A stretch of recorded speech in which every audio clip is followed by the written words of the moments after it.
Hi, my name's Odalyn, and last week my own family laughed at me in public, not behind closed doors, not during a fight, but at a luxury car showroom where they told the salesman I was too cheap to belong there, where my mother handed me a rag to wipe down a Ferrari, like I was part of the cleaning crew, where my sister whispered, "At least now, we look generous." They mocked me, they erased me, and then they kicked me out. But what they didn't know was that I hadn't come alone, and the man pulling up next. He didn't need to raise his voice to change everything. Before we dive in, tell me what time are you listening to this and where from? Because this isn't just a story about money. It's about quiet betrayal, silent revenge, and a woman they thought was invisible until it was far too late. I still remember how soft her voice sounded when she asked, like it was just another casual morning. "Odalyn," my mother said over the phone. "Celine's thinking of getting a new car. Want to come with us to the dealership? Could be fun." It wasn't a question. Not really. I paused just long enough for her to hear the hesitation, but not long enough to admit how much I hated those kinds of outings. I'd spent most of my life as an afterthought in that family, and when I wasn't invisible, I was useful. Still, I told her I'd go because that's what daughters do when they're clinging to the final thread of what family used to mean. The next morning, I stood outside the Boston showroom parking lot next to Celine in her gold-tinted sunglasses and Louis Vuitton heels while I adjusted the strap of my faded canvas bag. I'd worn jeans and a gray cardigan. It was chilly that morning, but not enough to explain the cold I felt. As soon as we stepped through the glass doors, I vanished. The showroom gleamed with polished chrome and expensive silence. My parents walked in like they owned the place. My sister smiled like she belonged there. Salesmen practically fell over themselves to greet them. No one looked at me. No one asked if I needed anything. No one even tried. Mom didn't introduce me. Dad wandered toward a Porsche like he already knew what Celine was going to choose. I trailed behind them, careful not to bump into anything that looked like it cost more than my last 4 paychecks combined. Celine pointed at a bright red coupe, laughed, and then motioned for one of the salesmen to follow her. "This is more my style," she chirped, and everyone nodded like she'd said something profound. I stood beside a sleek, dark blue model tucked in the back corner. It was understated. Quiet. The kind of car someone would drive if they didn't need to announce anything. I liked that, and that's when Dad walked over. "Hey, sweetheart, can you do me a quick favor?" He said, casual as can be handing me a thin stack of papers. "Just a formality. Since you're already here, might as well help us get the financing started." I blinked. "What is this showroom paperwork?" He shrugged. "No big deal." He tapped where my name was already printed. Already printed. I looked up. Celine was watching from across the room, her lips curled into something that wasn't quite a smile, but she didn't say a word. Dad patted my shoulder just once. "You've always been the responsible one." I don't know why I signed. Maybe it was habit. Maybe it was exhaustion. Maybe it was the part of me that still wanted to be useful. But the dealership name was on top, the loan language circled in blue pen, and my name, my full legal name, appeared 3 different times. When I handed it back, Celine had already turned away. A few minutes later, my phone buzzed. I looked down and saw a notification from our family group chat, except it wasn't meant for me. I could tell by the way the message was worded. A screenshot sent by mistake. "Let her come. Her face makes us look generous." Beneath that 3 laughing emojis. "Then don't worry, she still thinks she matters." I didn't flinch, didn't cry. I just stared. Somewhere across the room, my mother was complimenting the stitching on a car seat. My father chuckled at something Celine had said. The salesman laughed too, though I doubt he understood the joke. And me, I just stood there holding my phone like it had betrayed me. I should have walked over. I should have screamed. I should have thrown the damn thing in their faces. But I didn't. I locked the screen, slipped the phone into my back pocket, and looked around that showroom like I was seeing it for the first time. Not the cars, but the reflection of who I was to them. I walked toward the exit without saying a word. Outside, the sunlight was sharp and indifferent. I wrapped my cardigan tighter around me. My shoes echoed against the pavement. I didn't look back, because in that moment, I knew something had changed. Not in them, in me. I whispered I shouldn't have come, but maybe I needed to. Maybe sometimes you have to be erased to finally see the outline of your own worth. I didn't make it to the parking lot. My feet had taken me toward the exit, yes, but something in my chest hadn't followed. I reached the sidewalk, took one breath, then another, and instead of heading to the street, I turned, circled the building, slowly keeping close to the wall, like I was trying not to be noticed. Back near the valet entrance, I slipped in behind a delivery driver unloading bottled water. No one looked twice. I moved down the side hallway until I found myself tucked near the service lounge, half shielded by a column, but with a clear view of the main floor. I don't know why I stayed. Maybe I needed to see them one more time. Not just how they looked, but who they became when they thought I wasn't watching. They were still by the Ferraris. Selena was beaming one hand on her hip like she was posing for a photo no one had asked for. My mother had taken off her jacket and was chatting with a couple by the coffee machine like she belonged to their social club. And my father laughing animated, telling some story loud enough to be overheard. I stood still, a shadow in my own family's story. That's when Celine noticed me. She tilted her head, gave that rehearsed pageant smile, and strolled toward me. In her hand, a bright yellow microfiber cloth. "Oh, hey," she said sweetly, "since you're already here." She handed me the cloth. "You missed a spot," she added, nodding toward a crimson Ferrari behind me. "Might as well make yourself useful." A salesman chuckled. My father smirked. And my mother? My mother laughed. Genuinely. "Oh, stop," she said, waving one hand dismissively. "Don't be dramatic. It's just a joke. A joke." Customers looked over. One woman smirked. Another whispered something to her husband, who didn't even try to hide his grin. I stared at the cloth in my hand. It felt heavier than it should have. Like a symbol. Like a test. I walked to the car, looked at my reflection in the glass. Wiped once. Slow. Deliberate. Then I placed the cloth on the hood and turned back without a word. Celine had already moved on, flipping her hair and sashaying toward a man in a charcoal suit. I stayed near the edge of the room. The noise faded around me. Time stretched and twisted until all I could hear were fragments of voices overlapping and half-formed. "She's got real taste, this one. Celine, right? She's expanding her brand next quarter, probably going national." And then came my mother's voice. Clear, thoughtless. "Celine's always been the one with presence. Not like you know who. Some women just look like they settled." No offense. She didn't whisper it. She didn't glance around first. She didn't care that I was standing 3 steps behind her. I didn't react. Didn't even blink. But inside, something cracked. And this time, it didn't seal itself back up like before. My eyes drifted toward the car again. A white Audi parked next to the Ferrari. 3 years ago, Celine couldn't make the final down payment. I'd quietly transferred $5,000 to her account the night before the deadline. She'd cried on the phone, called me a lifesaver. Not one word of that lived in the stories she told now. No one remembered. No one ever had.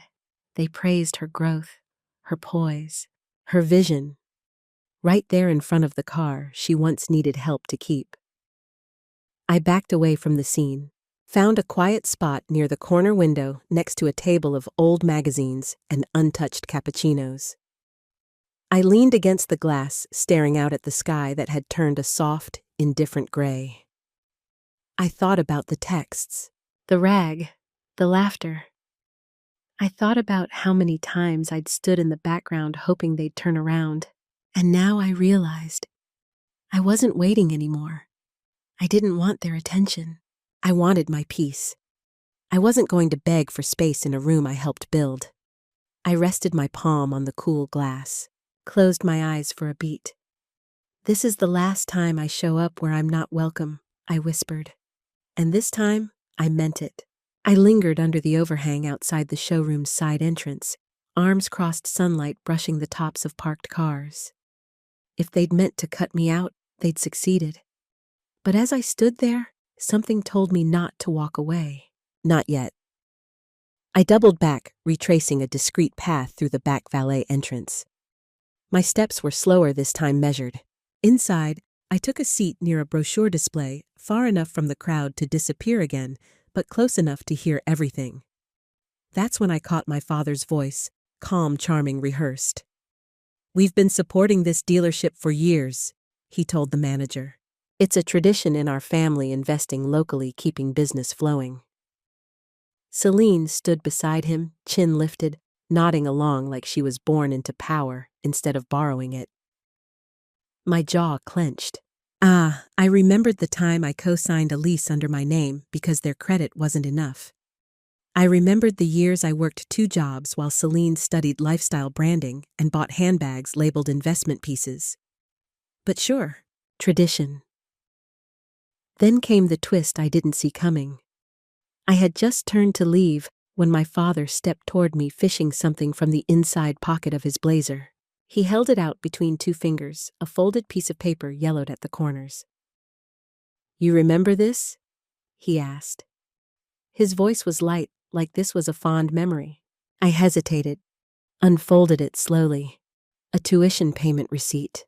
38 out of $200 paid in full. My name in block letters at the top. "That's what we paid for your degree?" he said, then leaned in slightly. "We never asked for anything back, but gratitude's not so hard, is it?" I stared at the ink, at the numbers, and I got it. This wasn't a reminder. It was a receipt for a debt they believed I still owed. Every word behind his smile said the same thing. "You're lucky we let you sit at the table." I folded the paper and handed it back. "No worries," I said quietly. "I've paid it 1,000 times over." He didn't respond, just smiled like I hadn't spoken. That's when the tension hit a new kind of sharp. I turned toward the side exit. I was done, ready to walk away, before I said something that couldn't be unsaid. But as I stepped forward, a man in a gray blazer blocked my path. "Excuse me, ma'am," he said carefully, clipboard in hand. "I've been asked to escort you off the floor." I blinked. Why he glanced at the clipboard? "We're not sure what your relationship is with the party inside. For security reasons, we need to clear non-buyer visitors." I blinked again, not sure I'd heard him right. "My name is on the application," I said evenly. "I'm family." He paused, hesitated, then looked to the side, and a uniformed security guard was already approaching. I didn't fight. It didn't raise my voice, but I looked him straight in the eye. "Are you escorting them too?" I asked, tilting my head toward the family still laughing by the Ferrari. He didn't answer. He didn't have to. I nodded once, brushed past both men, and walked to the exit. Not fast, but slow, deliberate. From the corner of my eye, I caught Caleb, the younger salesman who'd offered me water earlier, watching. He mouthed something as I passed. I think it was, "I'm sorry," but no one said it out loud. No one stopped it. Outside, the sun had shifted slightly, casting long shadows across the lot. I stood by the valet railing, hands resting on the cold metal bar. I didn't cry. I didn't even blink. They were trying to erase me. From the showroom. From the story. But the thing about erasure, sometimes it just makes space for something louder, and I was ready to speak. They expected me to disappear quietly, humiliated, and small. Instead, I stayed right there. I didn't pace. I didn't flinch.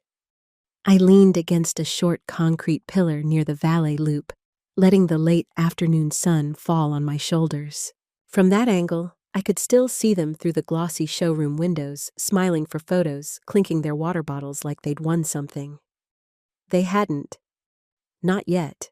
I adjusted the cuff of my sleeve and felt something cool brush against my skin.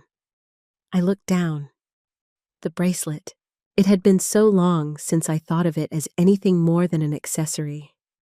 A thin, silver band with an almost invisible inscription inside. Alexander had given it to me before our 3rd anniversary. I remember the way he said it quietly in the kitchen while I was halfway through organizing receipts. "You don't have to prove your worth," he told me, "but I know you'll keep trying anyway."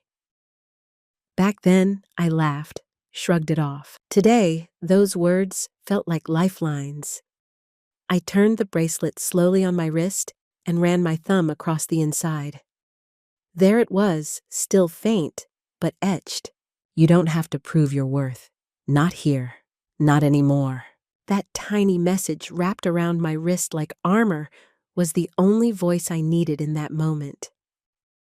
Inside, Celine raised a champagne flute like she was hosting a gala, not just test driving a car. My mother stood next to her, eyes glowing with approval, like she'd finally shaped Celine into the presentable daughter she always wanted, someone who wouldn't hesitate to throw her own sister under the bus to maintain an illusion. I watched my reflection in the showroom glass. I didn't look like them, not in the designer heels or polished curls or fake affection for strangers who mispronounce our last name. But I looked real. I looked like someone who'd finally woken up. Footsteps approached slowly from the side. I didn't turn around. "Hey," a voice said, soft but clear. "Mind if I stand here?" It was Caleb, the younger salesman. I recognized the lanyard still hanging from his neck, but he had taken off his jacket like he'd clocked out early. He didn't say much. Just stood beside me, both of us looking forward like we were watching a street performance neither of us understood. "I saw what happened," he said after a beat. "Back there. That wasn't right." I stayed quiet. "I don't know your story," he continued, "but I think you should know. People noticed." I glanced at him. He wasn't looking at me, just staring out at the street like it held answers. "You handled it better than I would have," he added, hands stuffed into his pockets. "Most folks would have shouted, caused a scene. You just walked away." "Walking away's not weakness," I said, more to myself than him. He nodded slowly. "No, it's knowing when they're not worth your words." There was silence between us. Thick, but not uncomfortable. Then he said something I didn't expect. "Your silence." It hit harder than anything they said. For a second, I wasn't in the showroom anymore.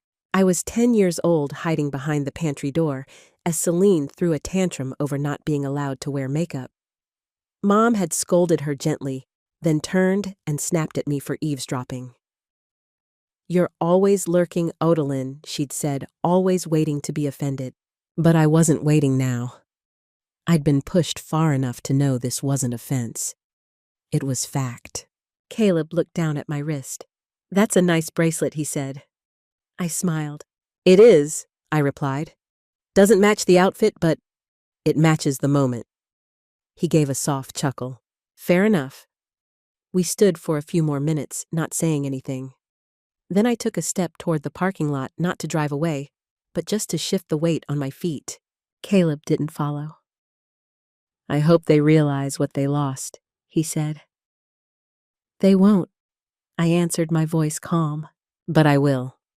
And with that, I walked toward my car. I didn't start the engine. I just opened the door, tossed my bag inside, and sat down, window rolled halfway. Because I wasn't leaving yet.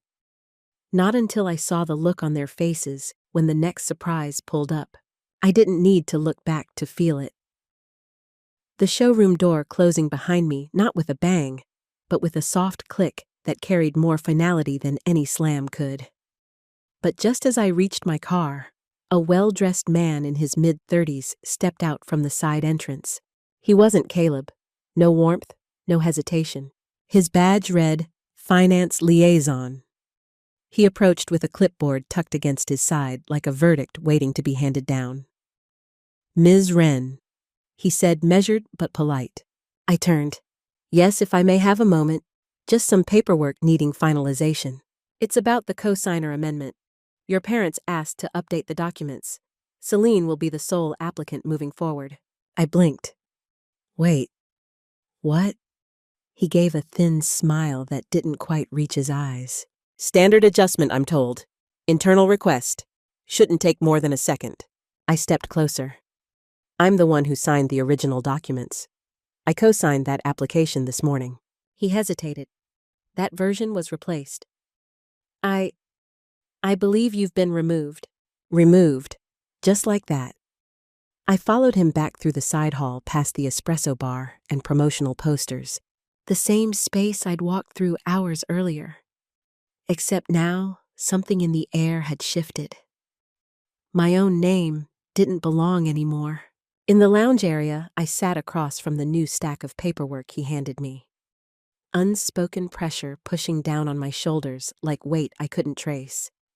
I reached for the top sheet. There it was. Celine's name in bold, centered clean. No trace of mine. I flipped the next page. All blank signature lines, except hers. She'll be handling the financing solo, he clarified, like he was offering some kind of prize. It's actually more efficient this way. I didn't respond. I just set the papers down. Adeline. My mother's voice drifted over as she passed through. You always said you didn't care about credit, so this shouldn't bother you, right? She didn't stop walking. She didn't even turn to look at me. It wasn't just exclusion anymore. This was erasure, not forgotten, deleted. I stood up slowly. The room was quiet, but every sound felt amplified. The hiss of a cappuccino machine, the tap-tap of someone's acrylic nails on their phone screen, the low hum of fake laughter behind glass. And then the second blow landed. Another manager, older crisp suit firm walk approached with a kind of forced composure I'd seen used on shoplifters and lost tourists. Ma'am, he said with a businesslike tone, we've been asked to kindly have you step outside the lounge. You're not on the purchasing profile and the sales floor is getting busier. I stared at him. Is there a reason, I asked, not moving? We just want to maintain a certain atmosphere for our clients, he said. I felt the corners of my mouth tighten. For your real clients, you mean? He didn't answer. Just stood with a clipped professionalism, giving me time to choose dignity over disruption. So I walked. Again. Only this time, there was no pretense left, no more politeness in my silence. The valet circle was quieter now. The sun had dropped lower, stretching shadows across the pavement. I found a wide concrete planter by the hedge and sat cool stone against the back of my legs, quiet, except for the occasional burst of laughter from inside. I sat still. For a second, I wondered if this was the smarter move, to just let it all go. Let them win this one. Save myself the bruises. Wasn't that what peace looked like? Maybe peace meant not needing to be right? Maybe maturity was walking away without needing the last word. Maybe silence was strength. But then my phone buzzed, a notification from the family group chat. I opened it, knowing I shouldn't. A photo had just been uploaded. Celine posing beside the red convertible with both of our parents smiling proudly at her sides. The caption read, "Good things come to those who deserve it." I didn't feel rage or even grief. I felt done. Without flinching, I deleted the entire thread. Years of messages, birthdays, reminders, check-ins, fake apologies, gone. Not because I was angry, but because I was done cataloging a life where I only ever showed up to prove I didn't need a seat. I put my phone down and looked out over the street, quiet and dusky now, and I stayed. No plans, no speeches, no grand revenge yet. Just the beginning of a different kind of presence, one they wouldn't see coming, because they never really saw me at all. I hadn't moved from the planter. The light had softened around me, tinting the pavement with a golden wash. The showroom glass still reflected my family's laughter. Celine's voice floated through faintly when the door opened to let a couple out.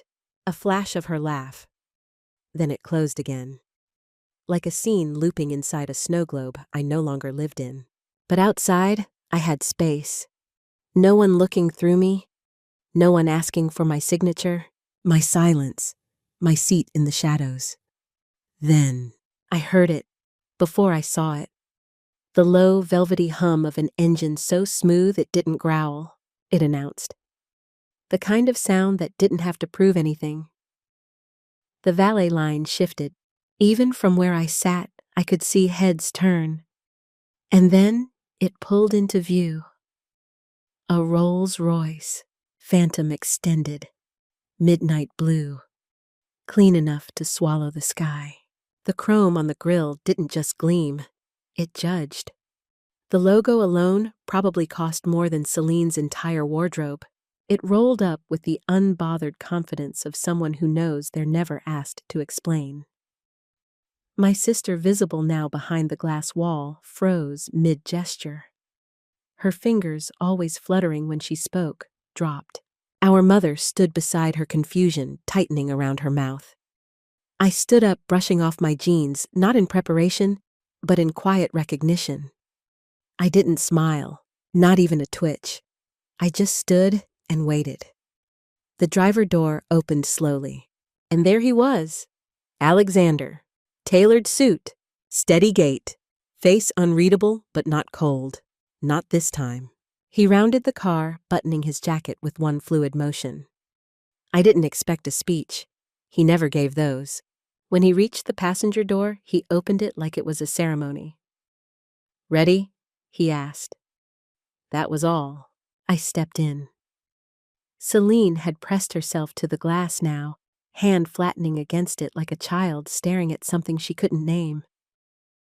My mother tilted forward as if leaning closer would make sense of what she was seeing. Our father was already on the phone, mouth-tight pacing like something had slipped loose. No one came outside. No one stopped the car. Alexander didn't glance at them. He didn't nod. Didn't wave. He just closed the door after I settled in, walked around, and slid behind the wheel. He drove slowly. No rush. No need to flee. The silence between us was clean. As we pulled out of the circle, I caught Caleb at the edge of the lot. He didn't smile, just gave a nod. Barely a movement, but enough. I leaned back. Inside the showroom, every face was turned our way. But no one opened a door, and no one stepped forward. It was already too late. The road smoothed out under us. Jacksonville's lights blurred past the windows. I didn't speak. Neither did Alexander. He didn't need to ask how it went, and I didn't need to explain why I hadn't called him. Sometimes the people who know your silences are the only ones who deserve to hear your truths. I stared out the window as the world softened into dusk. It wasn't revenge I'd needed. Not drama, not spectacle, just proof. Quiet, irrefutable, that I'd never been invisible. And never would be again. By the time I got home that night, I already knew Celine wouldn't let the silence last. She never could. I didn't check my phone until morning, but the notifications had bloomed like weeds overnight. Hundreds of them, tangled with tags, group texts, Instagram mentions, and forwarded screenshots from mutuals I hadn't heard from in years. Her post was long. Just long enough to be vague, but calculated. A filtered photo of her standing alone next to the car. Glossy lips. Chin slightly lifted. The caption, "Hard work pays off." Even when others try to ride your name in someone else's wallet. Then came the stories. A few slides hinting that a certain person had twisted facts for sympathy and disrupted an important family milestone. No names, of course. She'd never say my name, not even to defame me directly. That would be giving me too much credit. But the comments didn't need clarity. I always knew something was off about her. Some people are allergic to not being the center. Girl, you handled that with such grace. Celine didn't just lie. She made herself the hero of my restraint. I didn't reply. Not then. Instead, I poured coffee, fed the dog, and opened my laptop. I already knew what needed to happen, not because I wanted to be vindictive, but because she wasn't done yet. Just before noon, my phone rang. A number I didn't recognize. I picked up. "Ms. Wren," a man asked. "Yes, this is Jonathan Kim, one of the co-owners at the Beach and Crest Auto Group. I was hoping we could talk briefly." His tone was careful, like he was walking across thin ice. "I understand there was some confusion during your recent visit. Is that what we're calling it now?" He chuckled softly. "Fair. I just got off a call with someone who made certain claims. That you were emotionally unstable. That you created a scene. There was even a mention of potential legal threats." I let the silence hang. "Then, and you believed her?" "I didn't say that. I said I heard it." I nodded, though he couldn't see me. "Would you like to see what I brought with me that day?" "Actually," he said quickly, "I was about to ask if you'd be willing to meet this afternoon. In person. Just you and me. I'll be there in an hour." The meeting took place in a private lounge off the main dealership floor. No cameras, no marketing banners. Just 2 chairs, a small glass table, and a pitcher of water. He was already seated when I walked in, tie, loosened slightly brows, furrowed with fatigue or hesitation. I couldn't tell which. I didn't sit right away. I placed the folder on the table. He looked at it like it might bite. "First," I said, my original co-signature on the purchase document including timestamps. I slid it forward. "Second, text messages from my sister and mother asking me to sign just for convenience. Not because I was actually part of the purchase, of course. Another set of papers. Third, screenshots from our family group chat, including the one where I was called a useful liability." His face twitched. And finally, I said, pulling out my phone. "An audio recording from the lounge area about 10 minutes before I was asked to leave." I tapped play. Celine's voice filled the room clear and sharp. "She thinks she's involved. She's just here to make us look generous. Trust me, she's too used to being invisible to fight back." I stopped the audio, looked up. Jonathan's hands were folded tightly on the table. "She said all that in your building," I added. "On a day when she was representing your brand?" He cleared his throat. "I appreciate the clarity." "No lawsuits," I said flatly. "No public statements. Unless she keeps pushing. I'm not here to make trouble, but I'm also not here to be her footnote." He nodded slowly. "Understood, and if I were you," I added, "I'd rethink who gets to represent your image." That evening, I didn't post a paragraph. I didn't rant or explain or hint. I uploaded one picture, standing beside the Rolls-Royce. No filters, no pose. Just me in jeans, hands by my side, eyes steady. The next slide, a scanned copy of the original financing agreement. My name, my contribution, stamped and signed. Caption: "Silence is power, but truth is oxygen." I didn't refresh the comments. I didn't check who reposted. I didn't need to. Because 15 minutes later, the family group chat, which had been curiously silent all day, lit up again. A single message. From Caleb. "That was the quietest takedown I've ever seen. You earned every second." By sunrise, the fire Celine started was already burning down. I didn't have to throw gasoline. The truth had a way of catching its own wind. Still, just before noon, my father called. "Your mother and I think it's time to clear the air," he said, like it was a weather report. "Family dinner tonight, 6 o'clock, Bellemere." He didn't ask. He expected. I could have declined. I should have. But something told me the storm hadn't passed. It had only changed direction. So I went. And this time, I didn't show up in jeans. I wore a cobalt blue dress that fit like I'd been saving it for this moment. Not loud, not dramatic. Just enough to remind the room I hadn't disappeared. When I walked into the restaurant, heads turned. Not because of the dress, or the heels, or the way my hair fell to one side. but because for once, Celine wasn't the first person anyone noticed. She was already seated, of course, at the center of the table, laughing too loud, sipping from a glass of wine like it was a trophy. My parents sat across from her, their posture tight, nervous smiles thin and cracked. When I pulled out my chair, the conversation stalled, and I felt it, that shifting air, the silence that followed a new presence. Not the kind that demanded space, but the kind that changed the shape of the room. Dinner started with tight-lipped questions and thinner answers. "How's your week been, busy? How's Alexander?" "He's good. Traveling less these days." Small talk floated between us, hollow and fragile, like china cups set on an already tilting table. Halfway through the sea base, my phone buzzed beside my plate. It was an email forwarded from Alexander. Subject: contract withdrawal confirmation.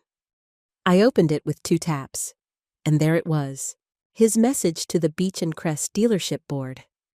Due to public reputation concerns and ethical alignment with our values, we are formally suspending the corporate acquisition for the Q3 luxury fleet order. 3.2 Manor. Effective immediately. I didn't look up right away, but I didn't have to. Celine's voice cracked first. "What?" My father leaned forward. "What did you just see?" I turned my screen toward them, held it steady. Their faces changed. My mother's lips pressed together. "You didn't have to go that far," she muttered. I tilted my head. Far, I didn't go far. I just stopped being quiet. The silverware clinked against half-finished plates. A waiter passed, then retreated quickly. Celine's hands trembled on the tablecloth. "You've always needed to win," she hissed. "Even as a kid. You couldn't just let me have one thing. Not even this." I met her eyes, calm, clear. "You mean the showroom I helped you fund, the tuition bills I quietly paid, when Mom and Dad forgot your scholarship didn't cover summer classes?